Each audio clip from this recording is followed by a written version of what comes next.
Hi everybody, my name is Alvin Wong. I'm the Director of Graduate Architecture here at the University of Southern California, USC School of Architecture, and I'm joined today by my colleagues Selwyn Ting, Associate Director, and Justin Stadel, our Admissions Director, and then our students, Kaiji Lo, Morgan Lewis, Ryan Lee, Melissa Lexa, Dunya Faraj, Mildred Demas, and Faith Fullerton.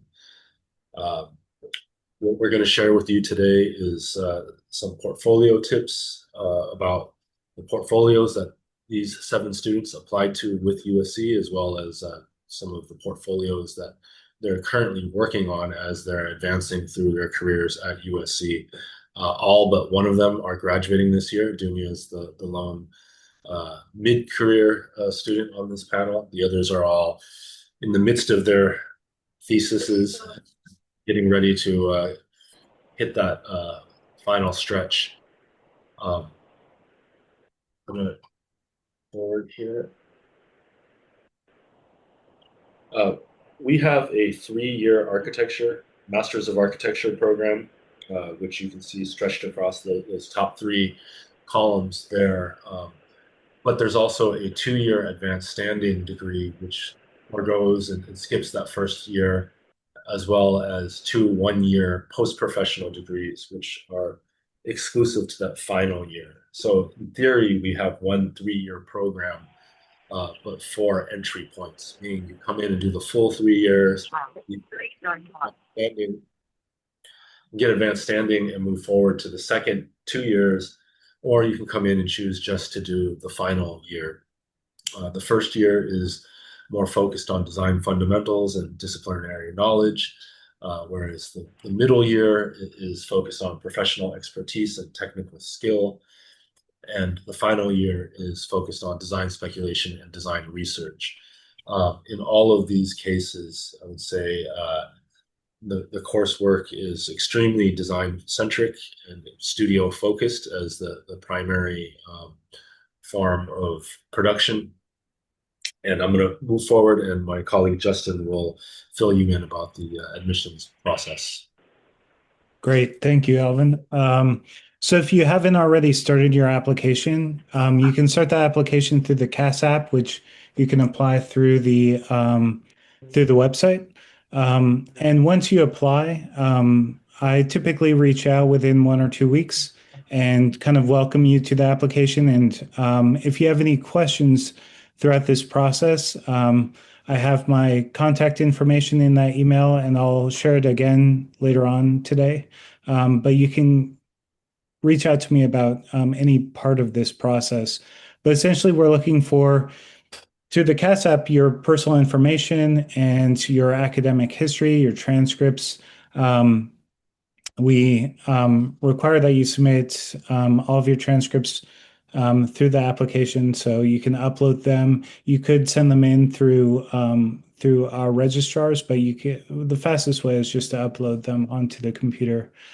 Supporting information, and then also the largest part of your application is going to be through your slide room portion, which is where you submit your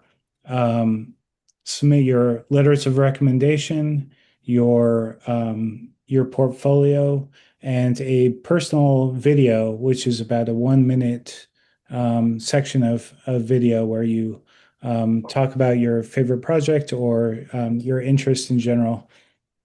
You can do that. You have to be careful about your how much megabytes you submit through your application.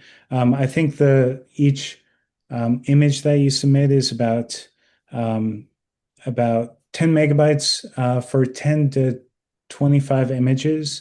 And then also that video section where you upload a video is 10 megabytes. That's the one tricky part. So you'll need to be careful about that because it's hard to get a minute of video into 10 megabytes. So yeah, please make sure you pay attention to that and make sure you essentially downgrade the video so that you can bring it below that 10 megabyte requirement. you have also a statement of intent, which is very important. So we want to hear about your interests, your professional goals, and your experiences.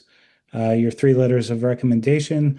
Those can be academic letters of recommendation, but if you have, if it's been a while since you've had your degree, then, or from your undergrad, then you're welcome to submit letters of recommendation from your profession or professional acquaintances that know your work habits and your goals, and your portfolio.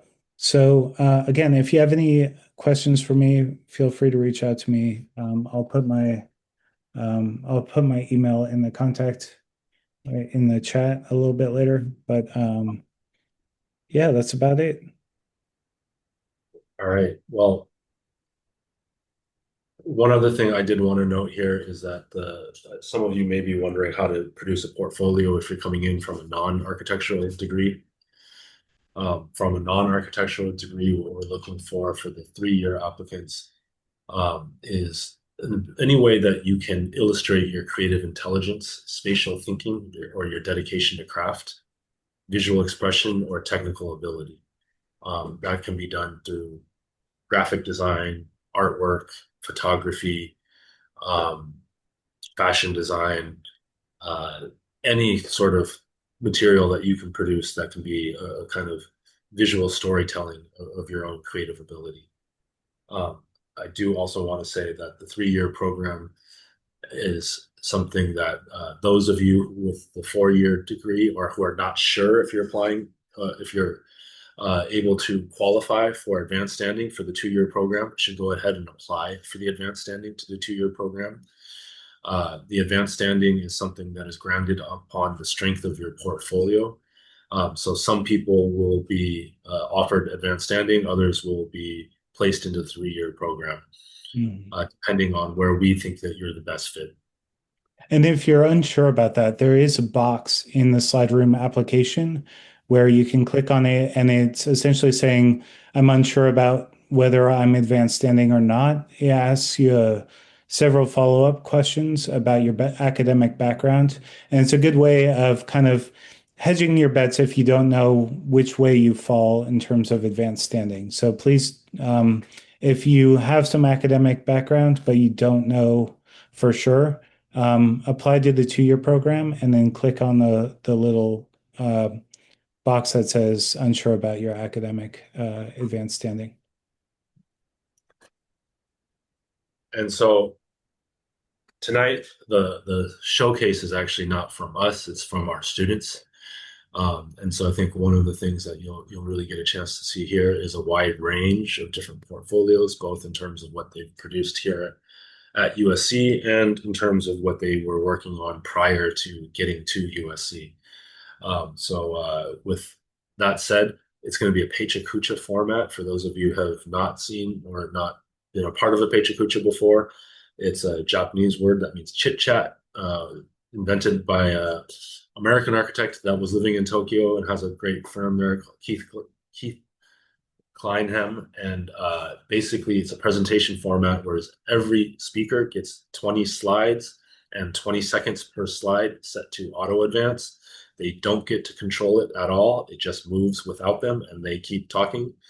I like to always say it's a little bit like a TED Talk meets a karaoke night, where people just have to run up on stage and their song starts and they got to go. So with that said, it's kind of a fun way to showcase the work. We'll have Melissa Lexa, who has a MArch +2 candidate, about to graduate, BS Art and Architecture from Texas Tech University, El Paso. Mildred Demas has a BS in Civil Engineering from Cal State University, Fullerton. Ryan Lee, a Bachelor of Environmental Design from Texas A&M University. Dunya Faraj, who has a BS in Biochemistry from Cal State LA. Morgan Lewis, who has a BS in Architecture from Prairie View A&M. Kaiji Luo has a BS in Spatial Experience Design from Art Center College Design. And Faith Fullerton, who has a BA in Architectural Design from the University of Washington. So as I hit next, the students know that the time is on the clock and things are going to start moving with or without them. So, you guys ready? All right, let's go. Melissa, you're up. All right. Hi, everyone. Nice to see everybody here. My name is Melissa Alexa, and I'll just be walking you guys through the portfolio that I applied to at USC and the work that I'm doing now and how it's now starting to change. Um, let's see.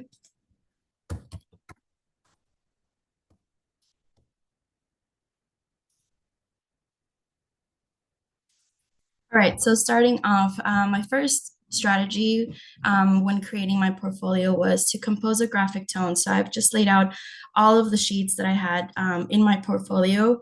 And as you can see, there's a tone in terms of the graphic sense that you can see a monotone color. So you have the blue and gray and blind weights are really important. So that's something that I took into consideration throughout the entirety of my portfolio.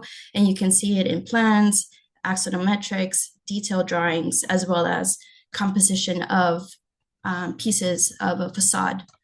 Next would be expressing clear narratives is really important for me to identify what the process is, so what the problem is, also like the design decisions that we made throughout. So just giving a quick description on each of your projects that you're presenting in your portfolio is really important. So also, as you can see in these, there's some descriptions letting people know as they're reading and going through your portfolio what they're looking at. And I think that's really important, just so they get a sense, right? You're not there to explain it. So if they can read it and understand it, that would be great. Also, don't overdo it. Also highlighting the process and analyses. So at Texas Tech, where I graduated, we focused a lot on the process. So the precedents, the current situation at hand, also the design process of how we got to the end, right? That's something that we highlighted a lot. And so you'll see that throughout my portfolio, and it's really important. So for example, here you see a facade design and the attachment process of it, also some samplings of physical models, and then also some highlighting of maps or previous information that you've gathered based on the location of the design that's taking place within the project is really important.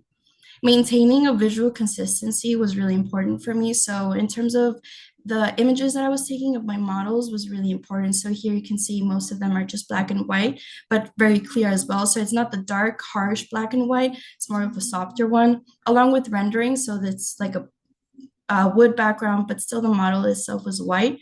And that goes also for the drawing. So I wanted to really have that clear connection throughout my portfolio. So you can see it in my sections, you can see it in my plans as well, and also the tower that you see on the bottom right. You see that all throughout, and so it reads very well when people are looking through it. Demonstrating your range of skills. So it's also very important to highlight other work that you're doing besides your studio design classes. So for example, this was our structure. So we had to look into a little bit more of a facade design, and then also what you're interested in. So if it's a rendering and knowing those programs, it's really important to highlight them. Here it was a chair design for one of our classes for environmental studies. And I wanted to highlight the fact that this is a cardboard chair. So standing out and showing a little bit of other things that you're interested in is really helpful when applying to USC. Keeping an archive of all your work stages is now a tip that I've been learning during graduate school. So documenting all the processes of the work, whether it's draft models, experimental models, also analyses of the environment of the place that it's located in, and also things that maybe you started from the first few weeks of school all the way to the end. So this is something that even if it doesn't end up in your final one, I think it's an important part to incorporate within your portfolio, just to know how people understand how you got to the final stages, right? And so here you also see a little bit more of the behind the scenes, right, of understanding why you chose certain things within your design. So environmental factors, the mechanical systems, what is inside, even just to know the heat gain. For example, in this image, you can see what the roof is doing inside and how it actually protects. It's information that is very useful. And if you can do it and display it, I think that's a great addition to your portfolio.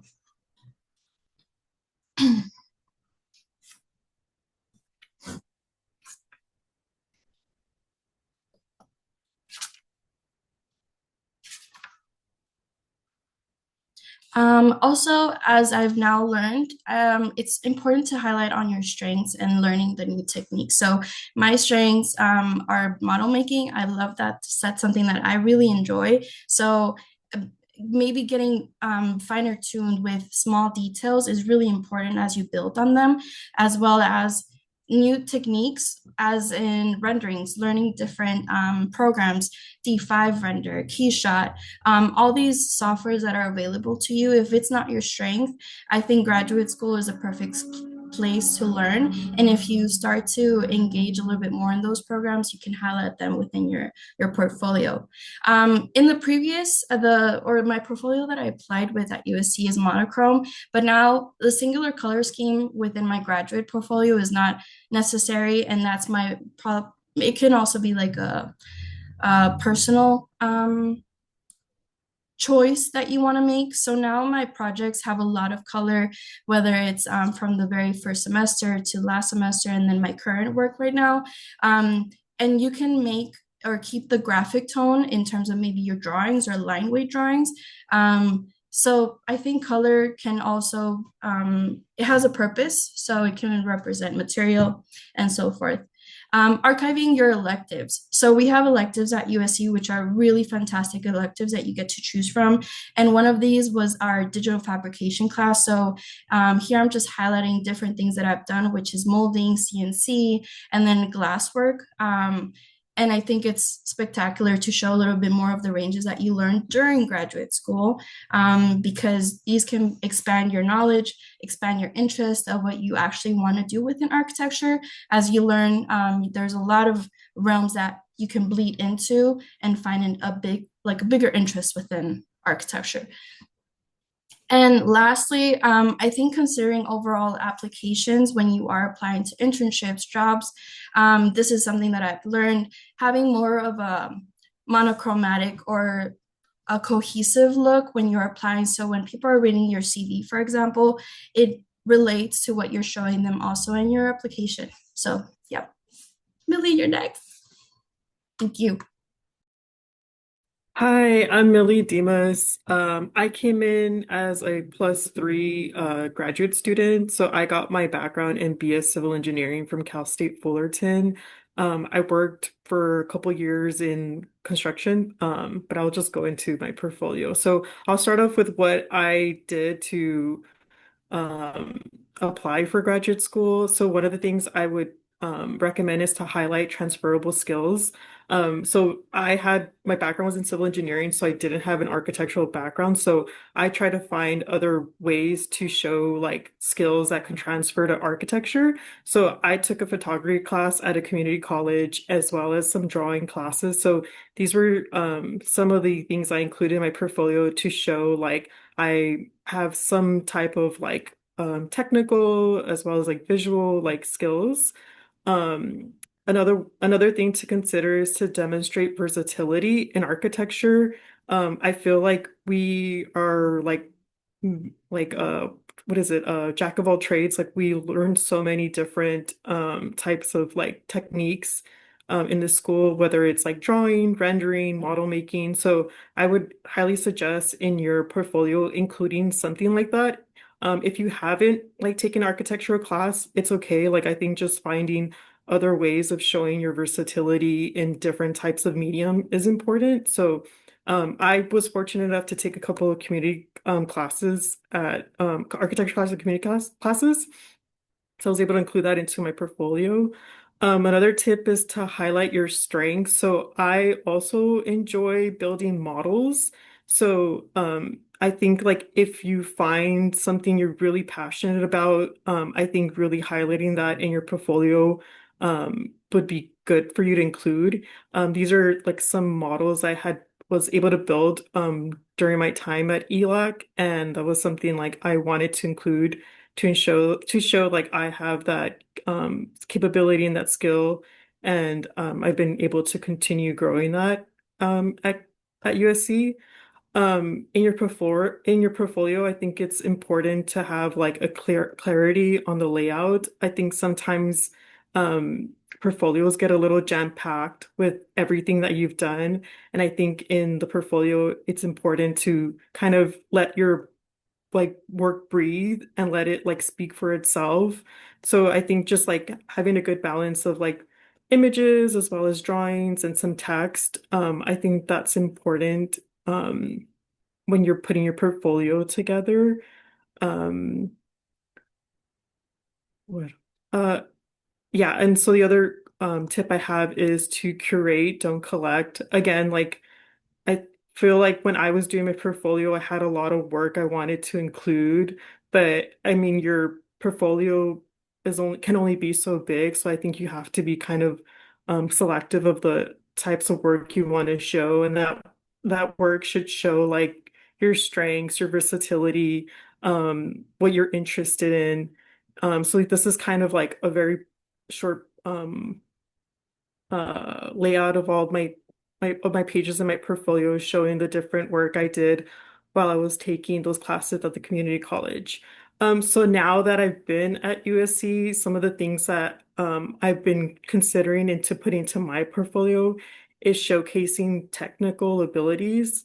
So at this point, it is expected to know like different software. So I think while now that I'm doing my portfolio, I want to show that I'm capable of doing this type of work. Like I can use Photoshop, I can use Illustrator, I know how to use Rhino, I can build a model. So I think now in my portfolio, including that type of work is really important.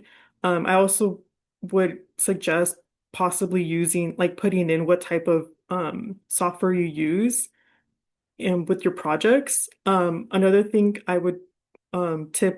tip I would give us experience with real world constraints. So I think at this point now we're taking classes where we're expected to know a little bit about how things go together in the real world. So these are some detailed drawings that I did for one of our pro practice class. And I just want to demonstrate how I have a better understanding of how things get put together technically. I think it's important to show like the firms that this is like things that we've been learning while we were in school. Another thing that's really important is graphic representation. So as architects, we don't really build anything. Everything we do is like represented through drawings. So I feel like it's even more important now to be able to demonstrate your graphic abilities. So like using 3D software like D5 Render, using Illustrator, using any type of like technical any type of like yeah sorry like visual software I think now is really important at the graduate level. So here just again just some drawings that I did. Fabrication projects. So at USC there's a few fabrication classes that I've taken, and I wanted to show like projects outside of like that aren't really architecture but are architecture like related, to show like my ability to do other projects that aren't exactly architecture. So in this class, we did a chair. So I wanted to include this project to show that I have the ability to work with other types of materials. So like here we have some wooden dowels that we had cut at the wood shop and some 3D printed joints that we were able to like put together a chair. My last tip is to discover your personal narrative.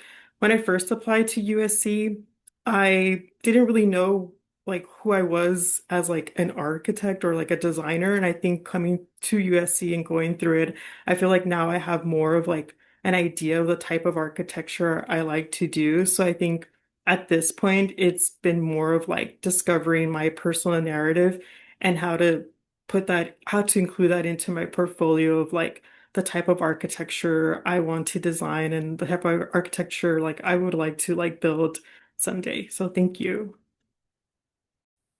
Hey guys, my name is Ryan. And like Alvin said, I got my Bachelor of Environmental Design at Texas A&M, and I joined the Plus Two program in fall 2024. And I had a minor in urban planning as well. So I'm just gonna go over some things that I did for my undergrad portfolio. This is the cover page. This is a little glimpse into what viewers will be expecting when they go through my portfolio. These are all images from works I've done, kind of just like setting the tone of what to expect. And then I'll also go over things that I've learned while in the USC program. And first thing you'll hear a lot, quality over quantity. There's limited space in your portfolio, and you want to go over a lot of different topics and themes. So choose your strongest work. You don't have to cram in everything that you can. Just make sure you have a variety of topics and show your breadth of work. And yeah, have the same level of strength throughout. And start off strong as well. I've heard that some people would think about doing it chronologically or progressionally as you go through your program, but I believe that you should start off pretty strong, end strong as well, kind of set the tone for the level of work that people are going to expect when going through your portfolio. Show a variety and range of architectural knowledge and skills. This page I selected because you can see there's renderings, 3D models for structures and systems, and there's detailed drawings. So just this page alone is showing that you have a range of different skills and kind of get hands-on experience with different parts of a project. And this is another page showing 3D models, physical models as well, renderings, and just, yeah, showing some diversity in the type of drawings that you produce in a project. So yeah, physical and digital modeling are all included in the portfolio. And not even just schoolwork, but professional work as well. I interned for about 5 years before joining grad school at USC, and it's good to show that you have some hands-on experience in the workforce as well, and not just in school. So again, just showing like diversity in your experience in architecture. And this one was really important to me, showing work skills and passions outside of just architecture. If you have anything else that you're passionate about that has motivated you to go towards architecture, I think viewers really like to see who you are as a person and how that can influence you and your passions and your work ethic.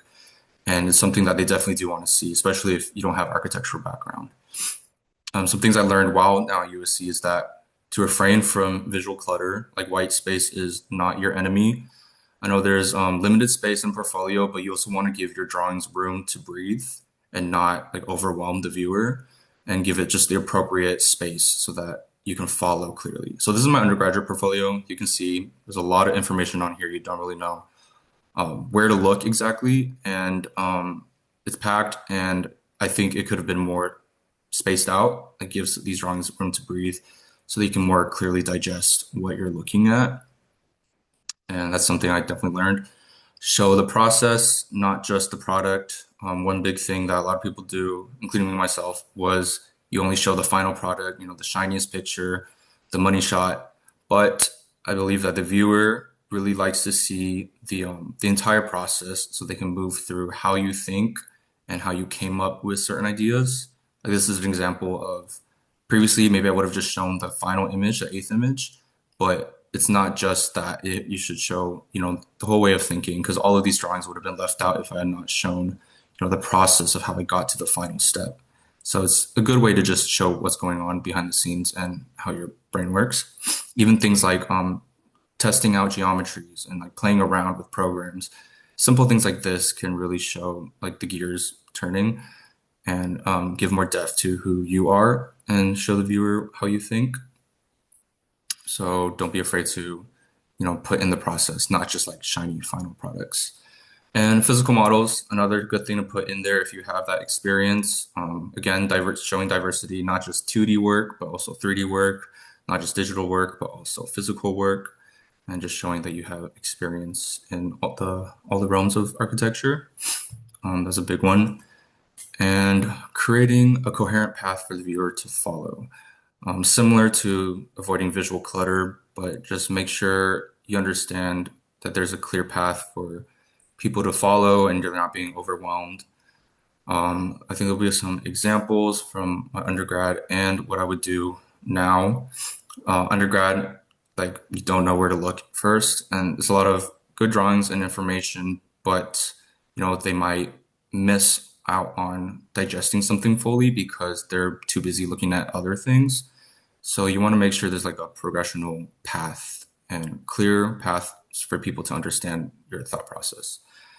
And then finally, I think clarifying visual hierarchy is pretty important too, making sure people understand what they're looking at and not being overwhelmed again. Like for this example, you can tell that one is the main image and the other one are supplemental.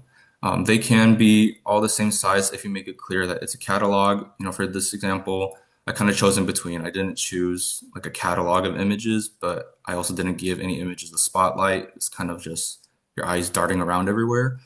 So I think there's definitely ways to make sure the viewer can understand and digest what they're looking at and whether something is supplemental. Like the left side, you can tell these are elements and like catalog, they're all equally spaced. On the right side, they're a little bigger. They have more importance, but they're also equal space in those four images. And just showing an easy path for the viewer to follow and make sure they understand what you believe and what you think in architecture. This is also a catalog, equal spaced, 6 images, no hierarchy here, but it's very clear that these are all elements at the same level of importance in one project. And yeah, just little language, things like this make it very easy for people to understand where you're coming from and how you think when creating a project. And yeah, so those be tips that I've learned in architecture in my undergrad and things that I've learned now that I'm at USC in the grad program. I believe that is all. Thank you.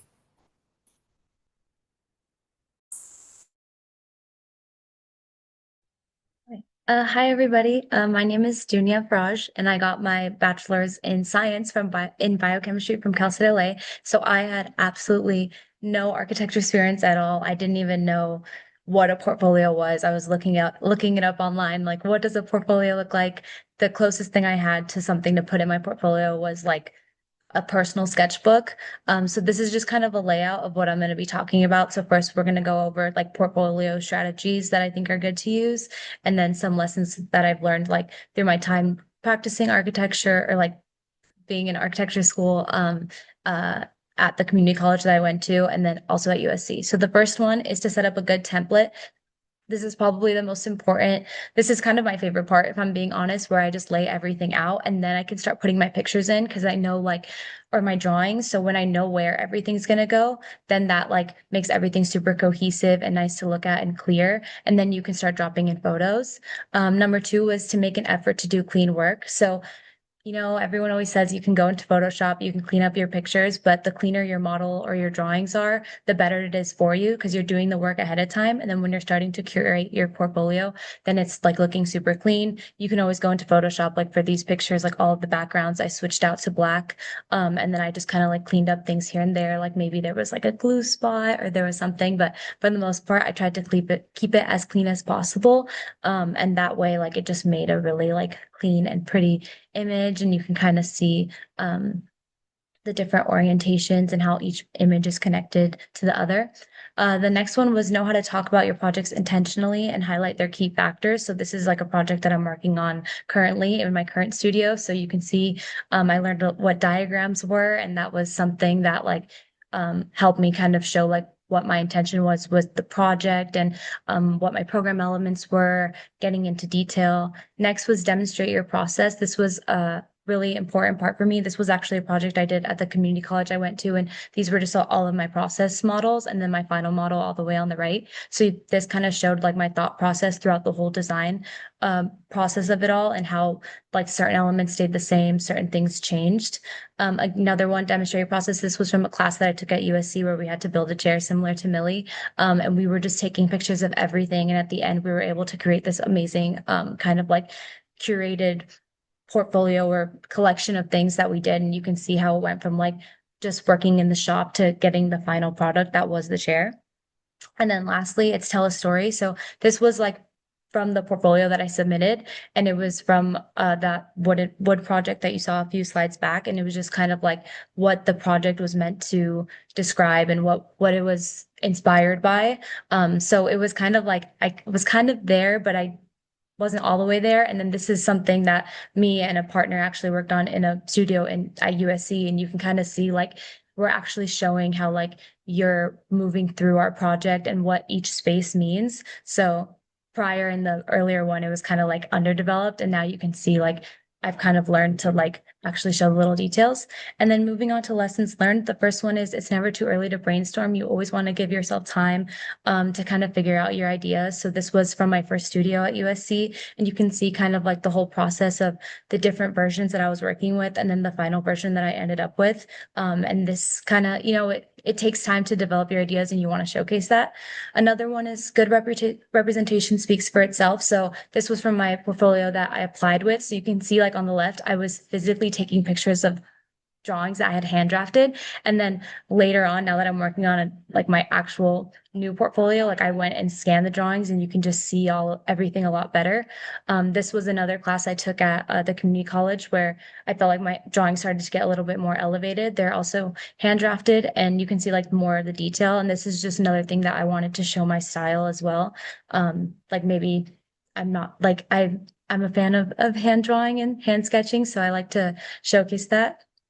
And then some more drawings as well. So this is more of like the Rhino and like digital drawings. So you can see like my first semester at USC are the pictures on the left, and it was this kind of like sculptural model. And then when I moved into more architectural projects like a precedent study, and later like you could see more line weights, you could see color, you could see shadow.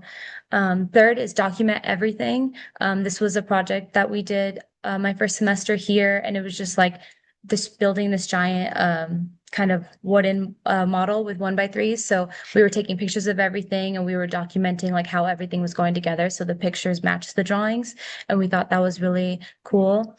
Give yourself time to experiment. So this was part of my chair project that I did, and we were kind of messing with different tolerances, different designs. And so we were able to like test the CNC and see like what strategies we wanted to use. And that helped us kind of showcase that like we have a lot of different skills and stuff. And then lastly, this is something I took from a portfolio session that I attended here, and it was the why, how, and what. So you start with why you made certain decisions and how, like, why you decided where you want to put your windows and circulation and things like that. So it's kind of like the reasoning behind everything. And then how, so how you actually created something. And this doesn't have to just be architectural. It can be applied to like any project that you're putting into your portfolio. So this was how we ended up at our final massing and like design for it. And this is just a little like animation of how that happened. And then the what is what the project actually was. So here you have like the drawings of what the project was, and then the actual like renders of how people experience the project and kind of like how those two go together. So it was kind of this whole thing of like creating this narrative and how you got from point A to point Z. And then this is just like my final slide, just kind of showing you on the left, like what I initially applied with and like some of my projects. And then now on the right, like some projects that I've been working on right now or that I've done at USC, and just how like you start to incorporate more detail, you start to fine tune things. And yeah, that's it. Thank you. Hi everyone, I'm Morgan. I did my BS architecture degree at Prairie View A&M University, and for my presentation, I'm going to go over my undergraduate portfolio and kind of share my thought process through that, and then show a grad school project and what I've learned since then. My first point is to craft a strong first impression. I didn't finish this drawing in time for it to be on my USC application, but it was being drawn while I was putting my portfolio together. And it acts as kind of like the through line for my entire portfolio. Your cover doesn't have to be this busy, but I really wanted to kind of wrap my undergraduate experience up in a bow. So it's a bunch of my projects on this makeshift map. And it's always gotten a good reaction in terms of interviews that I've done. So I think it's a nice feature of my portfolio that sets a positive tone and makes people want to continue looking at my work. So templates, like everyone's talking about, all of my projects have 4 spreads each, and they start with this intro text, the title, and then a large spread image of the project. It's important to have a template. It makes it really easy to add new projects or just switch things out. You can find a template online and make it your own and continue with that. Leading with clarity, I try to minimize text as much as possible. So when you are putting large amounts of text, it needs to be really concise and specific, and it has to be powerful. It can't just be, any silly writing, because people need to have the real meaning to your project. In addition to the text, you want your drawings to do the rest of the talking for you. So letting your visuals speak. If you have diagrams, you can add supplemental text, but make sure that your drawings are doing the work for you and you're not having large amounts of text unnecessarily. Here, I'm displaying a range of skills. So this was a group project, and I made sure on the first page to list my responsibilities so that doesn't get muddy. And I'm showing just different aspects of different projects that I've done. So this one I was in charge of structural elements, so I'm showing that I have experience in that and that I'm learning the fundamentals in my undergraduate degree. Here is housing, same thing. I'm also showing some process and some hand sketches and keeping that doodle aesthetic that I had also in my cover, just as a through line throughout the entire portfolio. So like I said, yeah, all of them have the 4 images.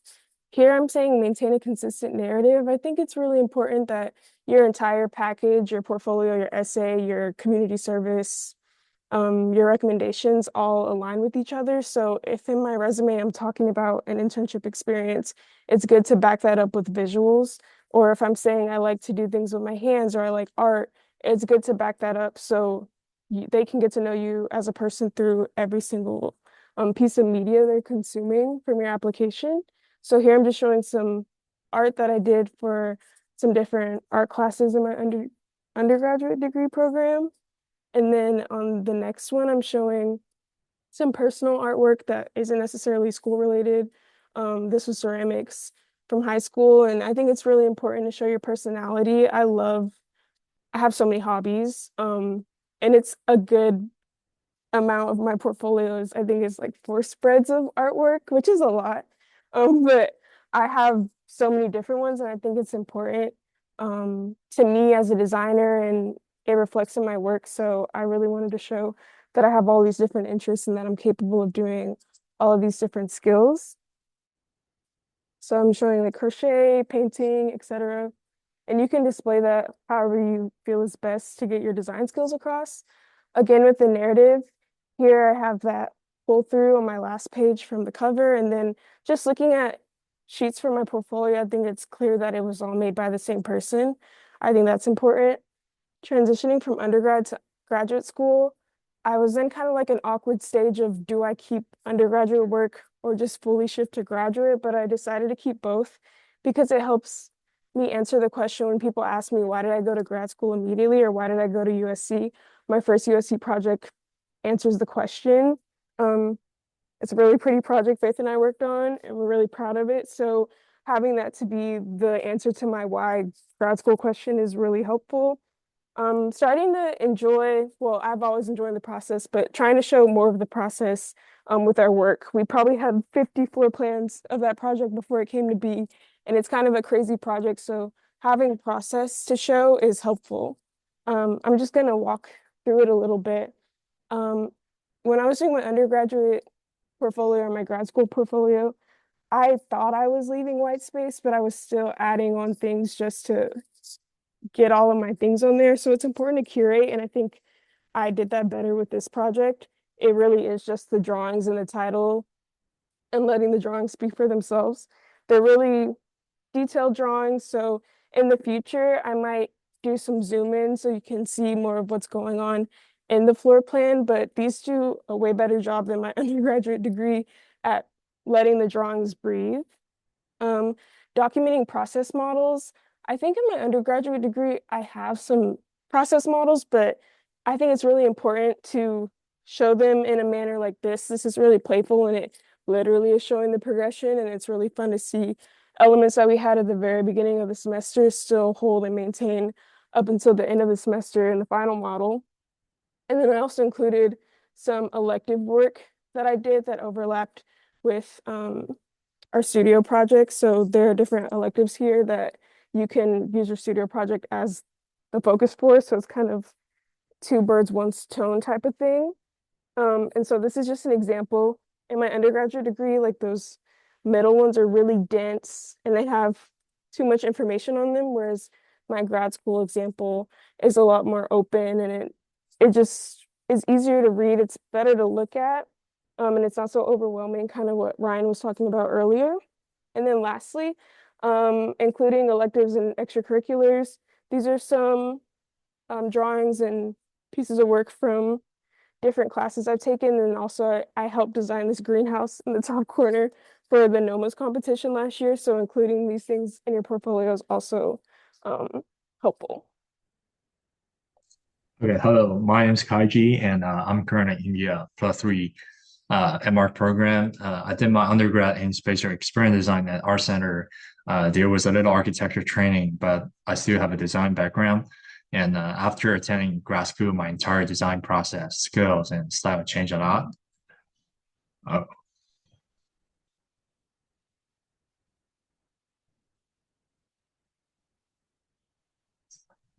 Sorry, Kaiji, we're gonna come back to you. It's gonna keep going with Okay. Faith, and we'll All jump right. back. Sorry about that. Sorry, Kaiji. Okay, hey everybody. I'm Faith. I'm in the MArch +2 program and did my bachelor's of arts in architectural design at UW, University of Washington. Go Huskies. I see some Huskies here right now, which is exciting. I remember applications being really stressful when I was going through this process. And I just want to let everybody know that you can take what you want from all of these presentations, and I hope you just feel like inspired instead of overwhelmed and feel empowered to kind of take what you want and express your own brand. Um, I think there might be a problem with the slides progressing actually. Oh, All right. you're good. This is one of my last slides, so it might be out of order. Um, Okay. There we Okay, go. this is my first one. Okay.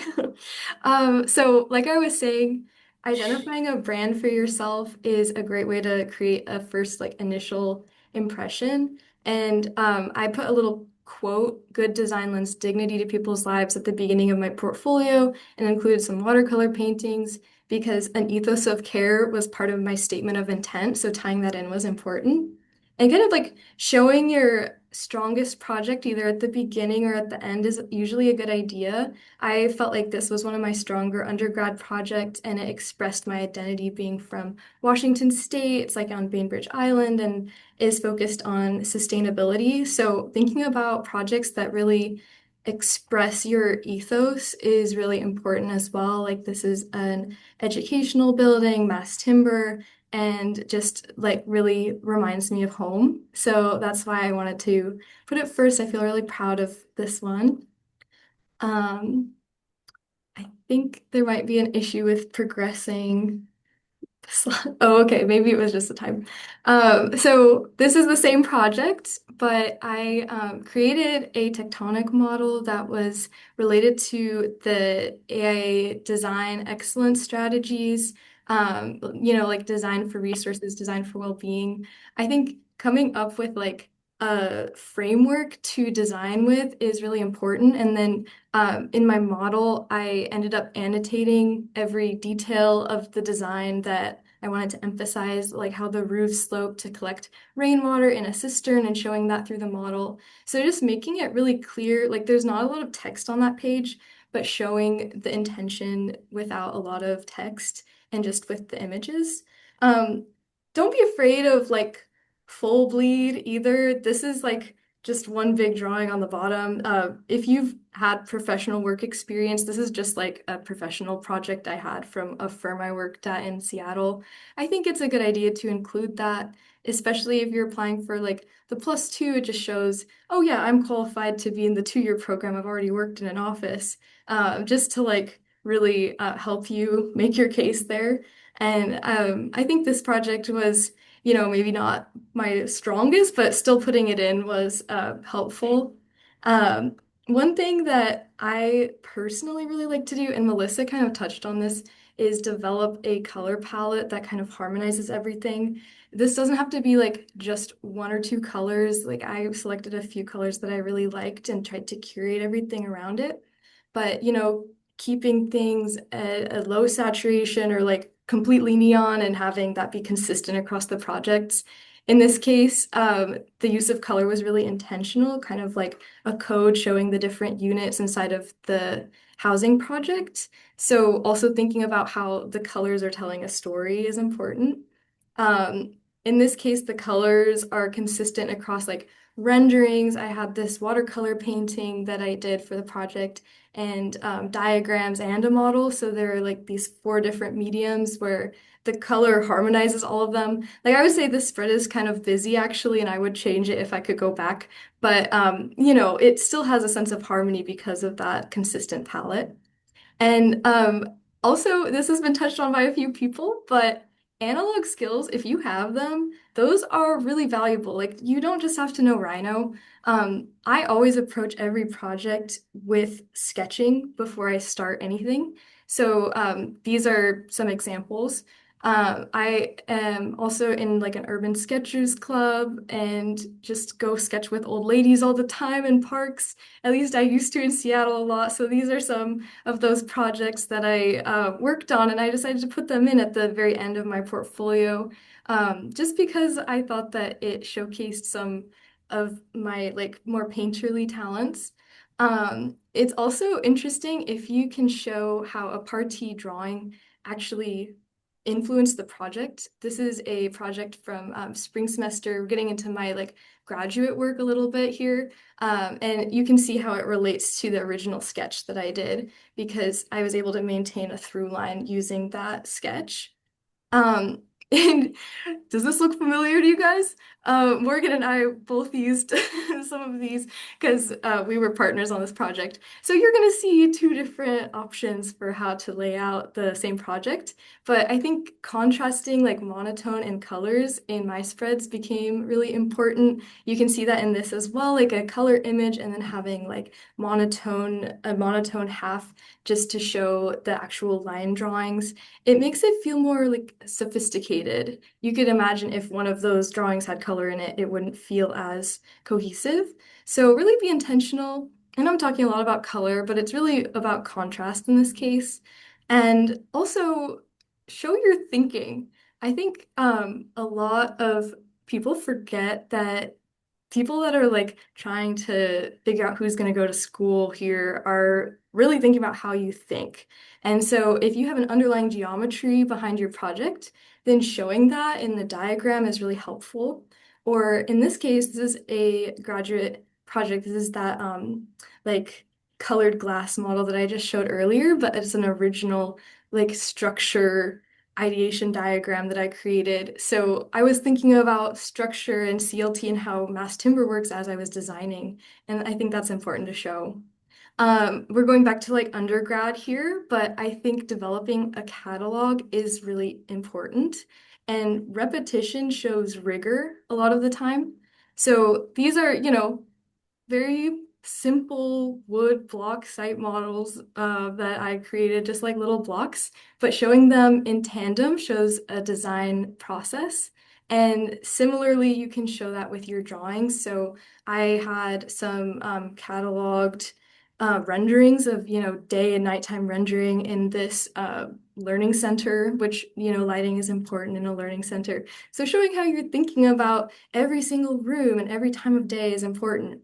And these are from my time at USC, actually. These, we made them in like, I think 5 minutes each or something. They were really dumb foam core models, like very simple models. But just showing the repetition and how each one is influenced by a different site condition can start to really help someone understand your project and how you came to a final idea. And that can be more sophisticated with, you already saw these process models that Morgan and I had and then how they influenced the final model. But I think it's really beautiful to convey a design story, and that's what's really strong in a final spread if you can lay out a design story. And I think my last slide showed earlier, but that was everything. Yeah, that was everything on a spread with that project. So are we I gonna be able to get to apologize for Kaiji? sorry, I apologize for the technical difficulties here. And Kaiji, sorry, and Faith, sorry, your slide was out of order, but now I'm going to go ahead and pull up Kaiji's slides as a separate presentation. No worries. Although it is preset to go with the screen time. So, Kaiji, you ready? Yeah. All right, go for it. All right. So again, my name is Kaiji. I did my undergrad in spatial experience design at Art Center. And this is my cover page. I choose a quote I personally love in the model photo with a strong light and shadow, because I think the cover page should communicate your identity right away. And a lot of my pages are in black and white. And on the right is my portfolio when I applied grad school. Back then I used lots of color, and but now I think more intentionally about what message I want to send before deciding whether color is necessary. Because to be honest, I'm not good at color, so I would like take it carefully. And you can see from the comparison here, I'm no longer relying on heavily on color. I usually just add 1 or 2 accent color on top of black and white to keep everything cohesive. If you are not fully confident with color theory, sometimes reducing color actually makes your portfolio cleaner and also more professional. And I used to squeeze a lot of content onto one page, just like on the right side. Now I prefer enlarge like best image and let it dominate the layout, because I think balance is really important. If you have a blank space, you can always like use a text box to fill the space and make it more balanced. And or if you don't have enough drawings, you can always go back and produce additional materials like plans, diagrams, or technical drawings. And when I applied grad school, I redrew like several diagrams, plans to make the project feel more completed and showcase my understanding of my architectural representation. And here are all my title pages. My rule is that the title page must be visually engaging. So I choose the best images from each project and pair it with some brief infos. And this will help viewers to understand the tone and the concept of the work at the first glance. And for the content page here, everyone can design in their own design language, but the tip here is avoid using too many typefaces. My entire portfolio use only Helvetica, but you can adjust like weight sizes to create kind of hierarchy, and it won't mess up the overall looking. And here's the one of the examples. I have like titles, project numbers, subtitles, body text, and I bold key phrases to sort of guide the reader's attention.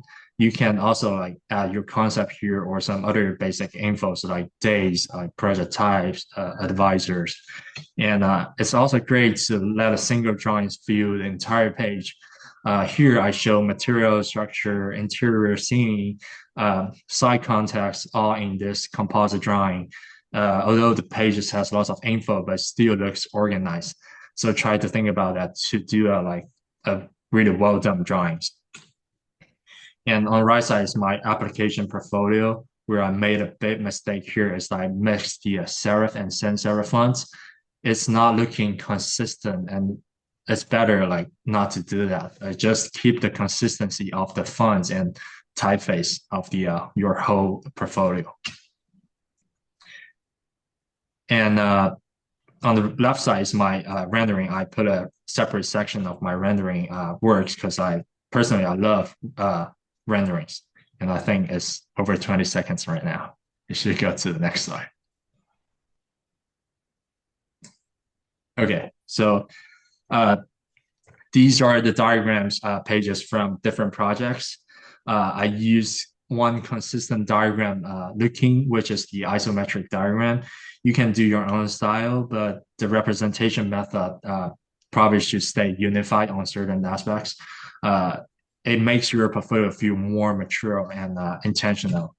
And I place a model photo or rendering right next to my diagrams. It sort of helps people immediately understand how concept transform into a real form, and try to photograph your model clean. And if needed, you can use Photoshop to fix some like small imperfections. And I think drawings are really essential in an architectural portfolio. Like line weights help express depth, structure, and spatial clarity while showcase your understanding of architecture. In this drawing, I use Prochet to highlight the massing, since I think it is really important to my project concept here. And I also pair like rendering with drawings. Here I place the section above and a rendering of the same scale or similar viewpoint below. It helps viewer to like connect technical representation with the atmosphere or experience you want to make it here. And also like physical models can correspond to your drawings as well. On the left, you can see the plan made from like 4 dislocated square roofs. On the right side, the physical models show how exactly like those roofs come together spatially. So just correspond like from your drawings to the model and think about it. And I used to like, on the right side is my application portfolio. I used to draw a separate structural diagrams, but now I prefer enlarged detailed drawings. Like a good drawings already explains structure and logic on its own. So you don't need to like do an extra diagram on that, just make a great drawing. As I said, I like to take on 1 or 2 colors and never more than 3. I like to keep the palette like limited to create more sort of like a discipline or visual coherence throughout the portfolio. But if you are naturally strong with colors, or if color is really important to your design approach, you should definitely showcase that. And I also include some side interests in my portfolio. Like now I have a separate section for AI and renderings. On the right side, when I apply grad school, I include my like automotive interior design or furniture. I think side interests really can highlight your range and creativity of yourself. And another thing I think is really important is that the alignment of every page. As I like before placing any content to your portfolio, I usually create a few reference lines, margins, like center lines, base lines for text. Then I align every image's caption and block of text to those guidelines. It will make your like entire portfolio feels like a cohesive system, or intentionally that you do these kind of small details. And that's pretty much it. Thank you. All right. Thank you, Kaiji, and thank you everybody for your presentations. And we'll now open this up to questions. So if any of the prospective students or guests have any questions for our students, or for Selwyn, myself, and Justin, feel free to ask. Don't be shy. You can also ask in the chat.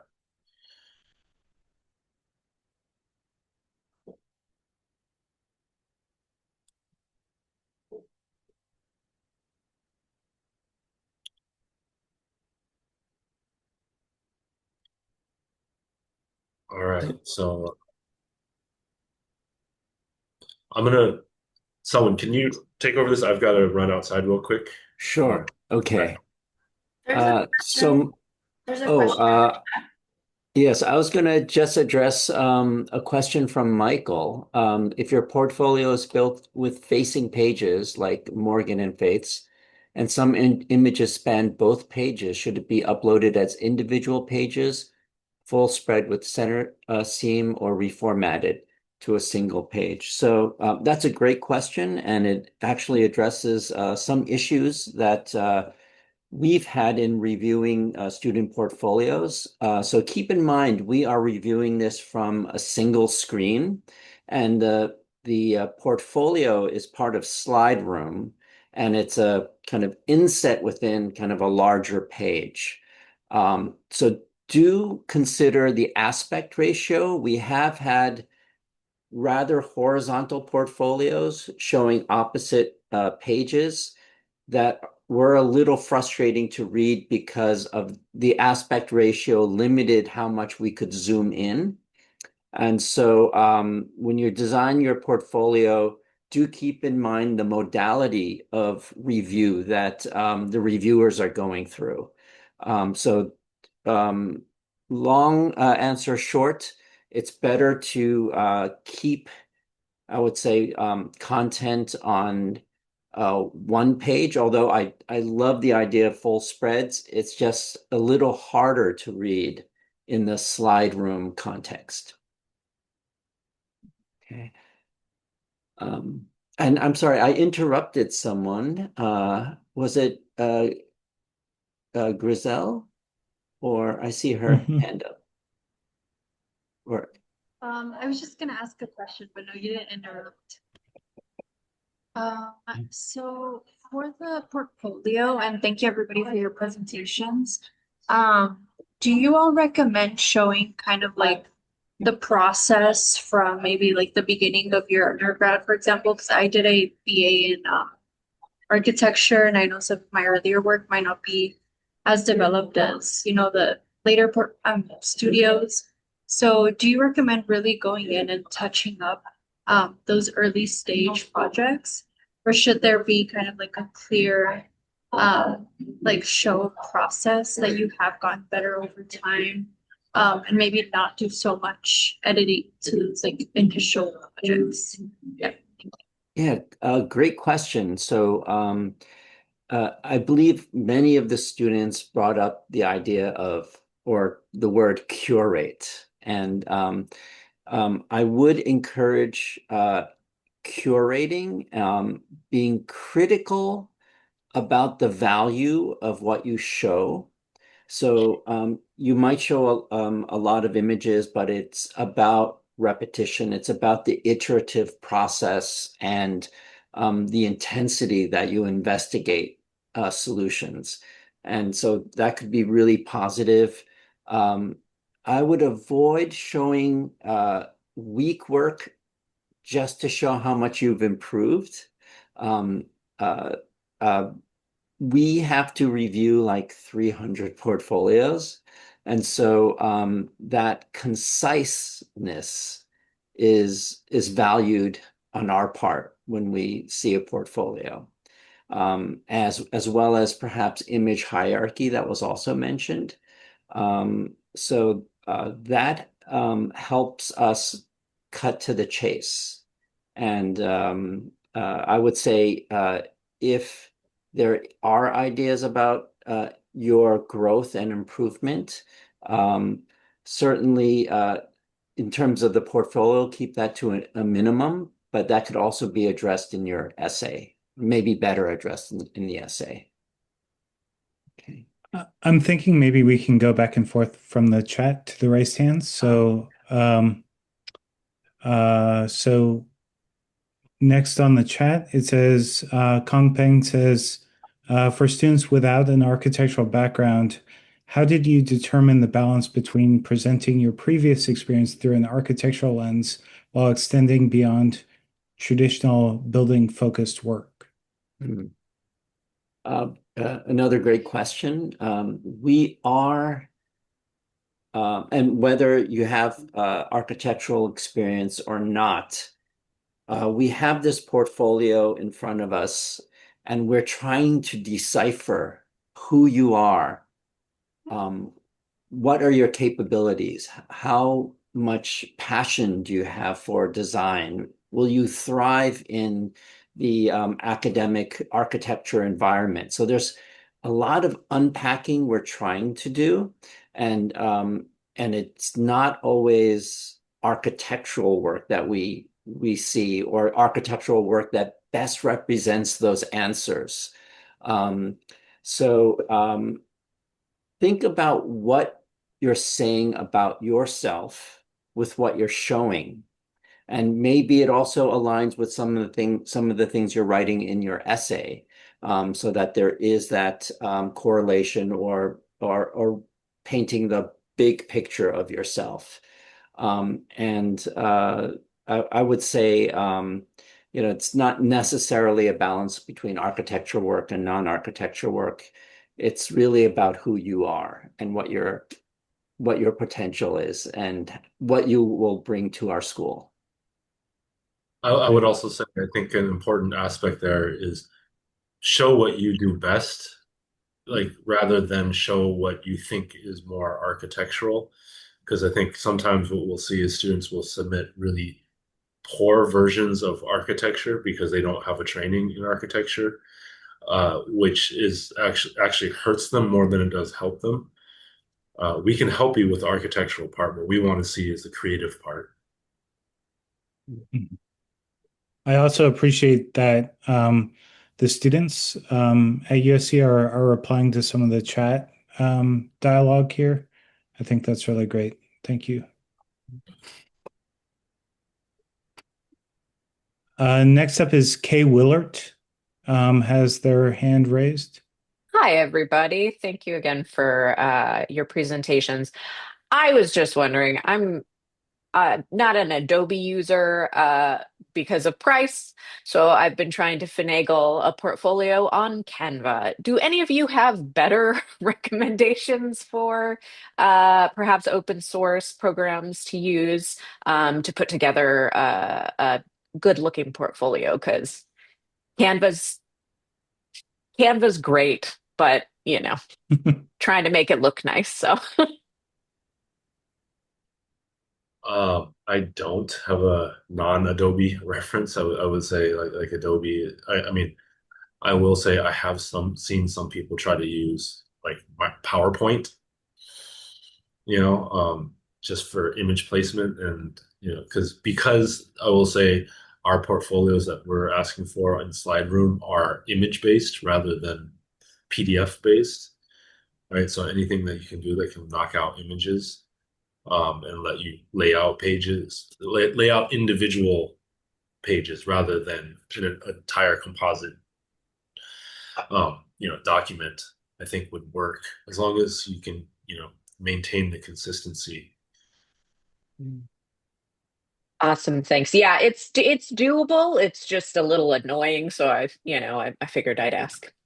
There are a number of like Adobe analogs, and I don't remember them offhand, but I think if you do a quick Google search, you can find literal like free analogs to Adobe that are available online. And I'm blanking on the names of them right now, but I know they're out there.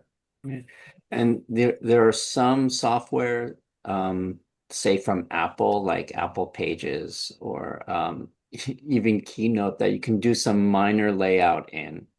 But it is tough, I think, for us to answer because we are very like Adobe and software heavy here. I was gonna recommend, and it might be even harder than Canva, so take this with a grain of salt. Word, I know you can always change the layout of Word, right, from a vertical to a horizontal page, and then export as PDFs. It lets you insert any amount of quantity of images, right? I know sometimes Canva, there might be like a limit in terms of size. If you don't buy it, if you don't have a subscription, that can always be a case. But if not, go for it. Word, but same. I think there's some analog, like Justin was mentioning. Thank you.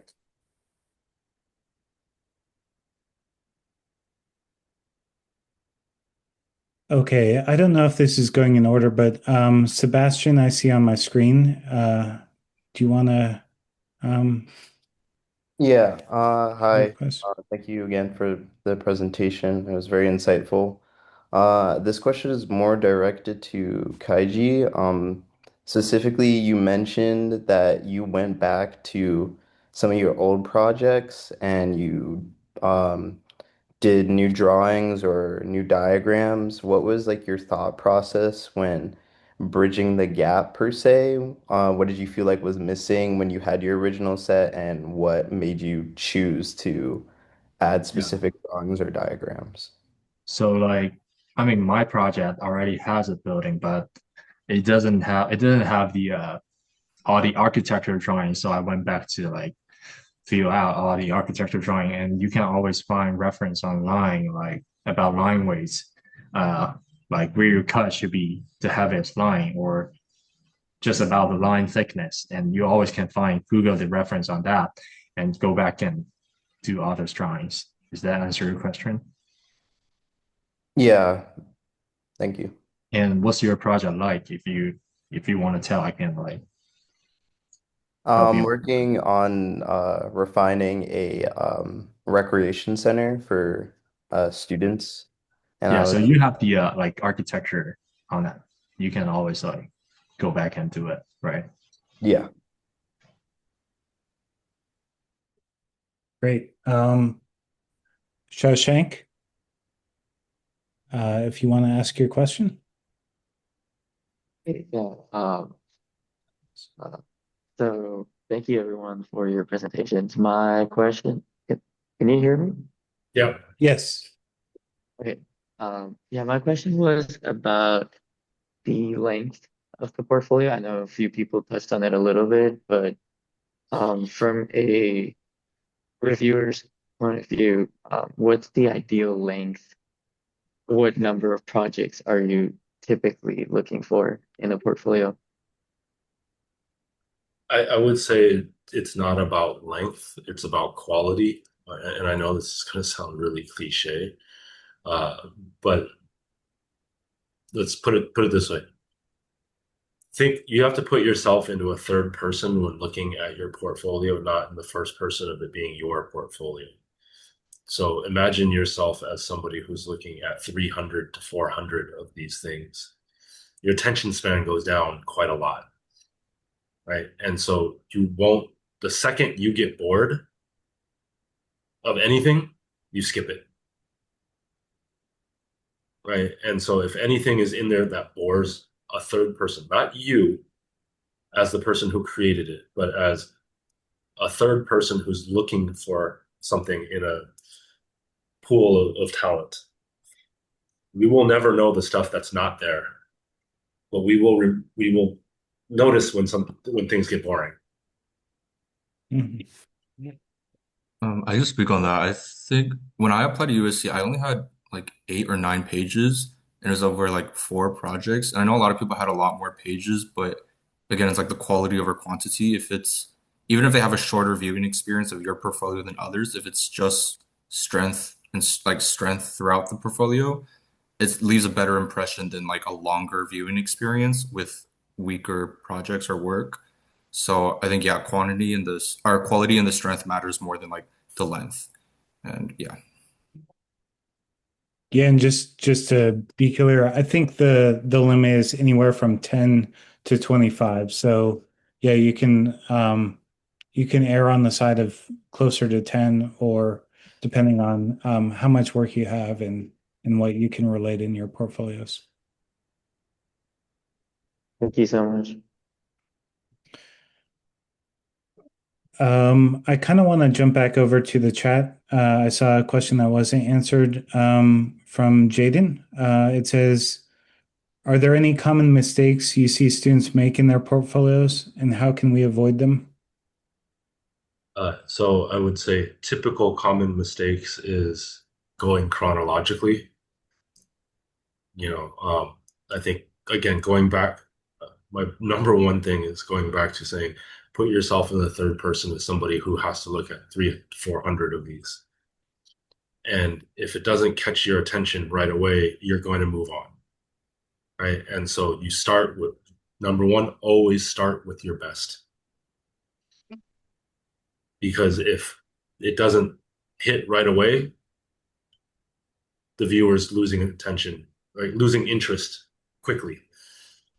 And so start strong and keep moving in that way. The other thing I would say is to edit, and I think it's been touched on a lot, which is curate, right? We don't care about, this isn't to show us how hard you work, right? Like how the volume of work that you've produced. This is to show how creative you are, how dedicated you are to craft, what the level of quality of work that you're able to produce is. And so really, be specific about curating the best work and crafting the best story. Because in the end, the portfolio and the application itself is a story about you.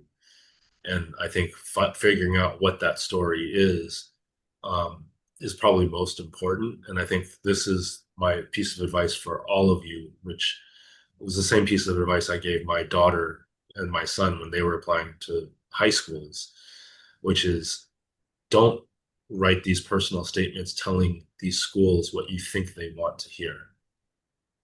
Because a lot of students do that.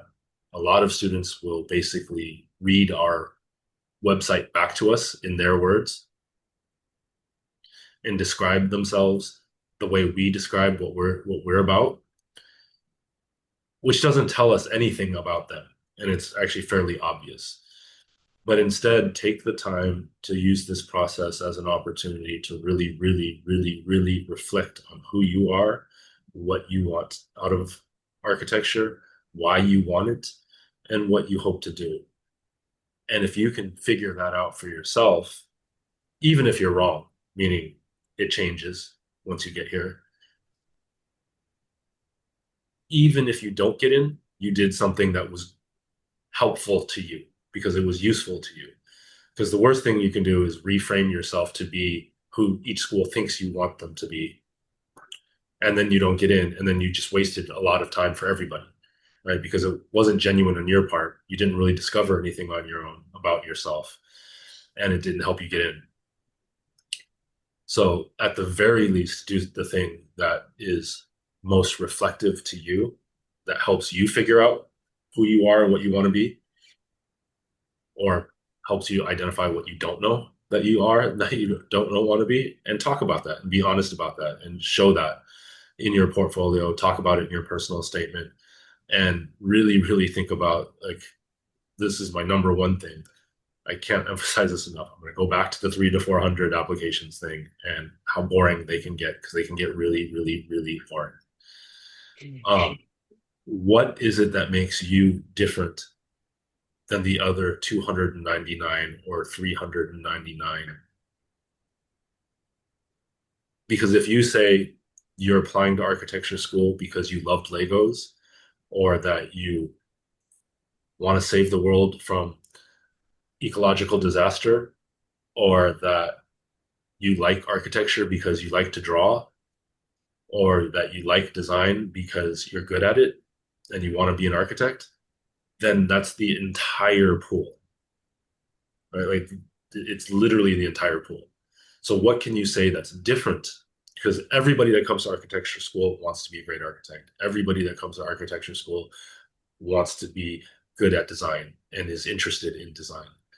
What is it specifically about you and what you are interested in? And ask yourself that in a very serious way.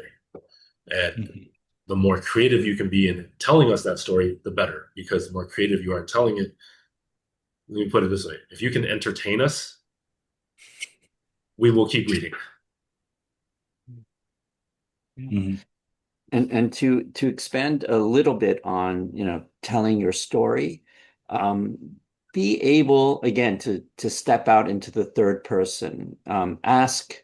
Be able to answer by looking at an image in your portfolio. What is this person trying to say?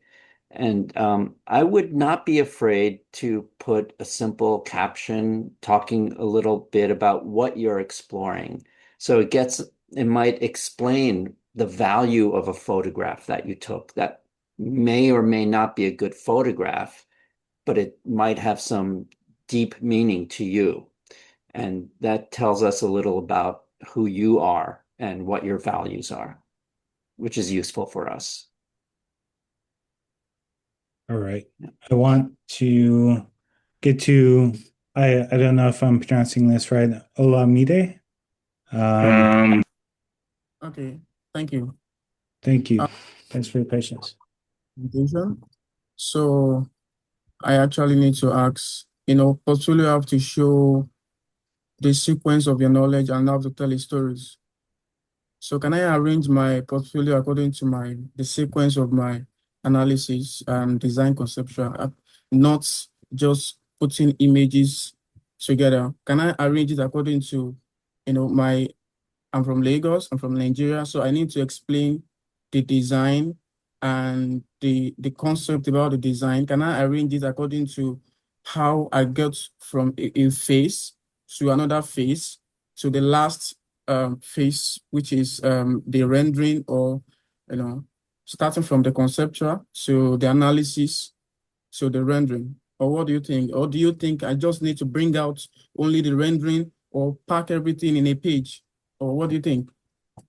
So it's a really great question, because I think one of the things that's important here is again, capturing the attention. So I understand that the story and the narrative is also super important to validate the result. But think about it like a movie. The trailer gets everybody's attention. It makes you want to watch it. But if you start with trying to do the deep dive of the story before people get to the movie, nobody comes, right? You want the trailer that gets people interested first, then you can explain it, right? Because the big thing is getting people interested first. Because if people have to keep waiting and keep waiting and keep waiting, they will lose interest. And it's not to say that we won't go through the whole portfolio. It means that the sort of quality of the first impression is going to be diluted, right? And so I think first impressions really do matter in this sense. Yeah, thank you. You're welcome. Derek, you has a great question. It's if an applicant is applying to 2 or 3 year and kind of is on the border, what are the qualities that you look for that are key markers of advanced standing, or things that you're looking for to kind of differentiate between a 3rd year and a second, or a +2 and a +3 student, if they may be on the edge?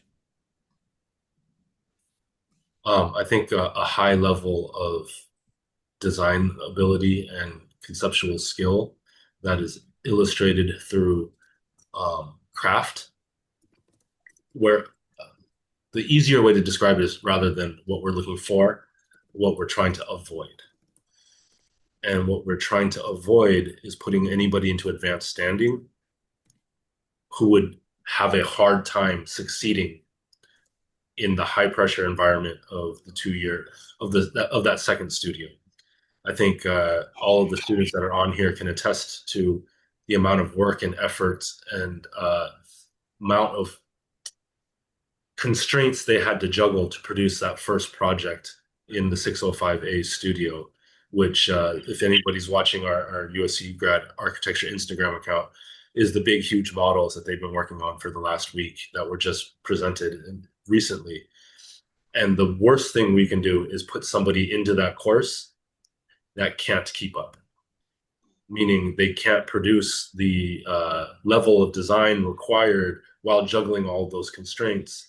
Because what will happen is that then they will revert back into producing a box, because that's all they can manage to meet that deadline. And then it doesn't serve them, and it doesn't serve the program, and everybody loses. So the number one thing there is to be able to illustrate that you have the chops to be able to step into that environment and contribute and compete right away.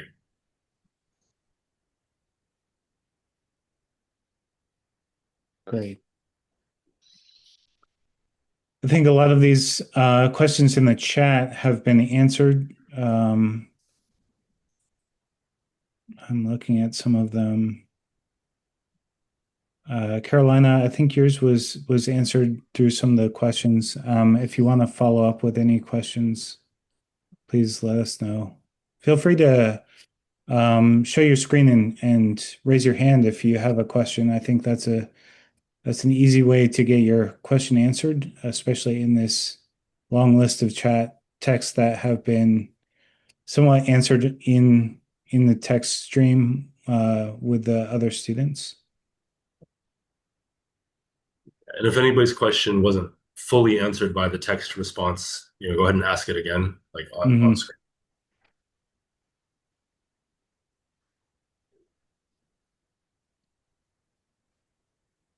Hi, sorry. I have another question about sort of that event standing. You mentioned how we should be able to showcase that we are able to um, perform well in a high intensity environment. How would you say that we could show that in our portfolio, or how can we show that we potentially qualify as a 2-year applicant in our portfolio? I think it's a combination of being able to show that you have a high level of skill coming into the program, as well as a high level of design ability. That meets the requirements I mean, it's really, really hard to say in like concrete ways, other than, because in the end, your portfolio is your portfolio and you are who you are, right? And so like, I think show your work and be clear about your work. And if it gets you the advanced standing, that's great. If it doesn't, that's okay.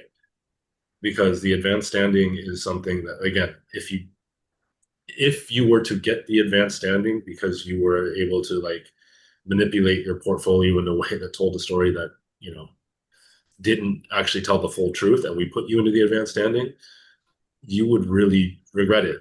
Like it would be a problem. And vice versa. I will say that there have been numerous students that,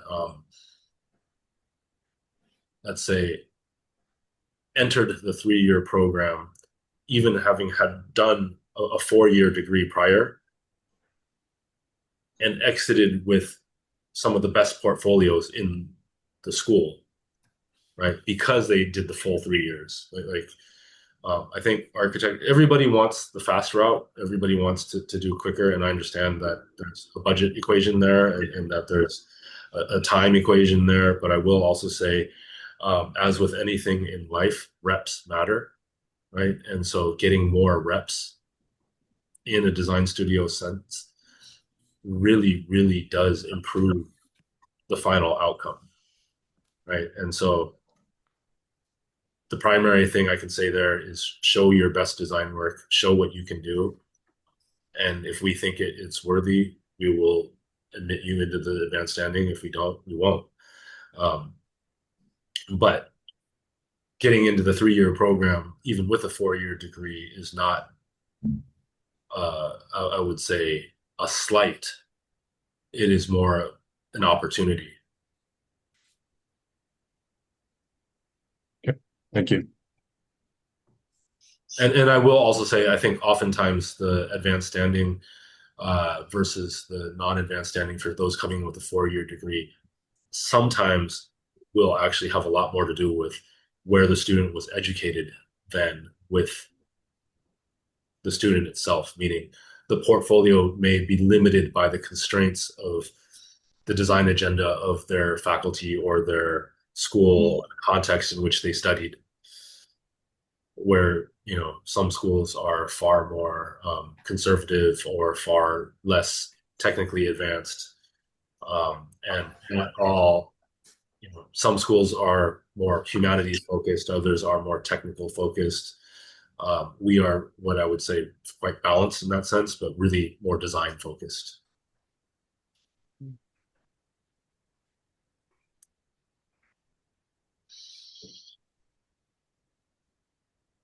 Michael. Hey, I was wondering if you think that like hand drawings or models have like inherently more value than like a digital version. Like I know you want to include work, like show that you can do both sides of it, but if you have the same drawing that was done on paper and you remade it in like Illustrator or something, is it better to show the cleaner version, or is there something to be said about just the fact that it was hand drawn at some point? Again, it's a really difficult question to answer, like without seeing the two drawings, right? Because it's not about which one is hand drawn or which one is digital. It's about how well either one of them is done and what the kind of creative or intellectual effort was embedded into each one of those things. Because I think, if in the particular instance that you're describing, I would actually say show them both on one slide, where you can see them both at the same time. If one is clearly better than the other, maybe you show one as a big one and the other one as a thumbnail.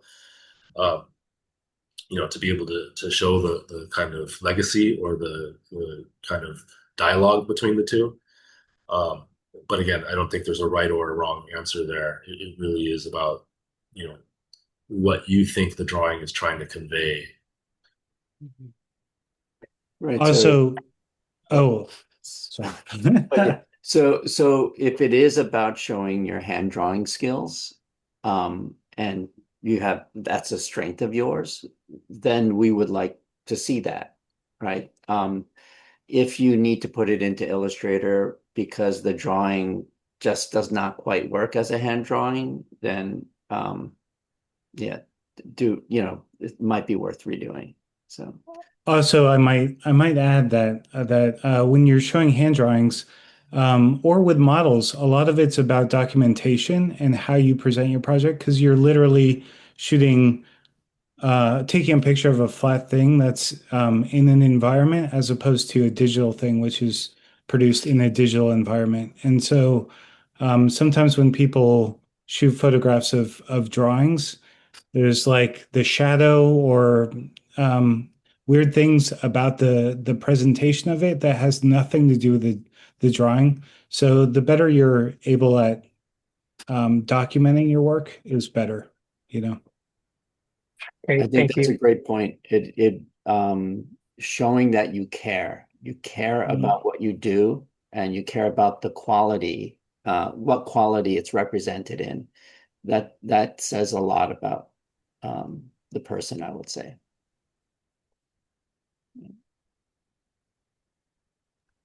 Could I speak on that question real quick?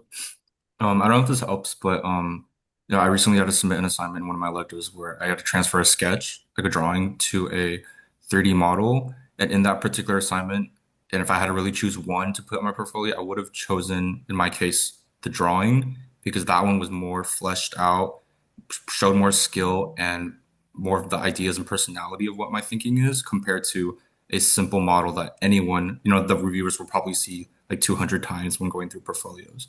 So I think at the end of the day, it's not really about what you think they would want to see, but which version speaks more true to your character and what shows is more true to your skills and what you want to show. So I think it's up to you on which one's more true to you.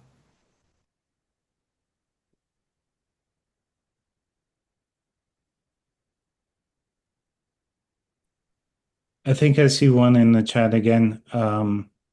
It says this is a separate question. It's more along the lines of letters of recommendation. You're limited to 3 letters of recommendation. I don't think Slideroom allows for more than 3, so be mindful of that. One thing I didn't get into at the top of the presentation is that your application isn't considered complete unless you have your letters of recommendation submitted. So be mindful of that. I think Slideroom allows you to retract recommendation, but be mindful of that because your recommenders are representing you, and so you want people who are timely and can speak to your qualifications in a timely manner that works with the deadlines that we have here. So just be thoughtful about your 3 recommenders.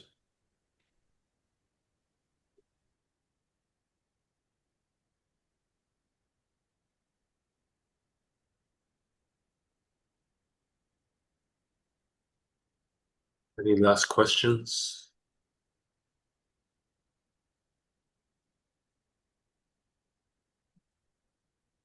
I think there's a question about if someone applied to +2 but wasn't fit for advanced standing, do they get a +3 or the year 3 program, or do they have to do a separate application?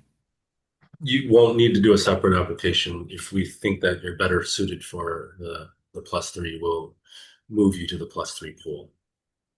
So if you have any doubt about it, whether you should do +2 or +3, just apply to the +2. I will also say some people choose to do the +3 because they want the additional reps. Mhm.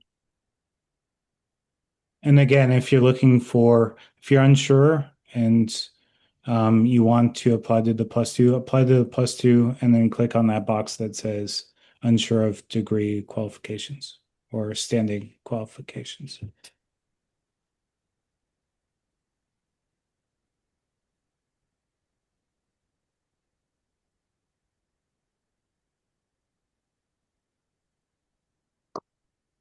All right. Well, if there aren't any further questions, I just want to say thank you to everybody for attending. Thank you to our students. Big kind of applause for our students for sharing their portfolios and their work. And thank you all for being here.